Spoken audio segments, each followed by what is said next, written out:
लोकसभा चुनावों से पहले पाला बदलने का खेल शुरू हो चुका है। पीएम मोदी के खिलाफ विपक्षी गठबंधन के संयोजक रहे नीतीश कुमार दोबारा एनडीए में शामिल हो चुके हैं और प्रधानमंत्री मोदी से शिष्टाचार भेंट कर रहे हैं। ममता बनर्जी एकला चलो की राह पर निकल चुके हैं। वहीं अब महाराष्ट्र की सियासत में भी काफी उथल पुथल मची हुई। बीजेपी महाराष्ट्र में एकनाथ शिंदे वाली शिवसेना और अजीत पवार वाली एनसीपी के साथ साझा सरकार चला रही है। दिलचस्प बात यह है कि एकनाथ शिंदे की शिवसेना को असली शिवसेना माना गया है, तो वही अजीत पवार के एनसीपी को भी चुनाव आयोग ने असली एनसीपी मान लिया है। इस बीच महाराष्ट्र की राजनीति के एक चर्चित चेहरे बीजेपी से गठबंधन करने को बेताब है। हम बात कर रहे हैं महाराष्ट्र नवनिर्माण सेना के अध्यक्ष राज ठाकरे की। राज ठाकरे बीजेपी के साथ गठबंधन कर अपनी पार्टी की सियासी किस्मत चमकाना चाहते हैं। गौरतलब है कि एक वक्त में शिवसेना से अलग होकर राज ठाकरे ने अपनी पार्टी महाराष्ट्र नवनिर्माण सेना मनसे बनाई थी। हिंसक तरीके अख्तियार करने से उनकी पार्टी ने अच्छी बुरी प्रसिद्धि भी हासिल कर दी, लेकिन न तो विधानसभा चुनावों में पार्टी का कुछ हुआ, न ही लोकसभा चुनावों में। राज ठाकरे 2024 लोकसभा चुनावों में मोदी लहर पर सवार होकर अपनी पार्टी की नैया पार लगाने की फिराक में हैं।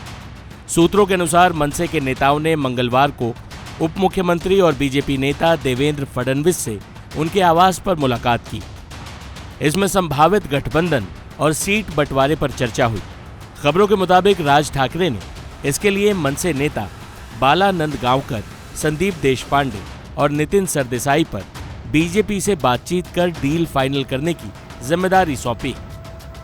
इस बीच बीजेपी के पुराने सहयोगी रहे और अपनी पार्टी और सत्ता गंवा चुके उद्धव ठाकरे का मन भी डोलता दिख रहा है।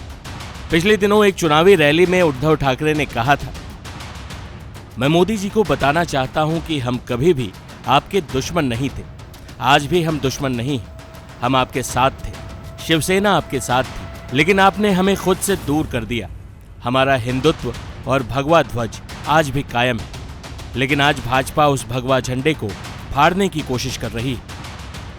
उद्धव के इस बयान से कयास लगे कि उद्धव ठाकरे अब बीजेपी और पीएम मोदी के प्रति नरमी बरत रहे हैं। ऐसे में महाराष्ट्र में भी 2024 लोकसभा चुनावों से पहले चौंकाने वाली घोषणाएं हो सकती हैं। राज ठाकरे के बीजेपी के साथ आने पर सियासी फायदा मनसे को ही ज्यादा होगा, लेकिन क्या उससे पहले बड़े भाई उद्धव की भी एनडीए में वापसी हो सकती है?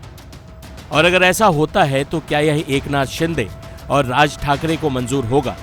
ऐसे कई सवाल हैं जिनके जवाब महाराष्ट्र की सियासत से आने वाले दिनों में मिल सकते हैं। टाइम्स नाउ नव भारत डिजिटल की रिपोर्ट।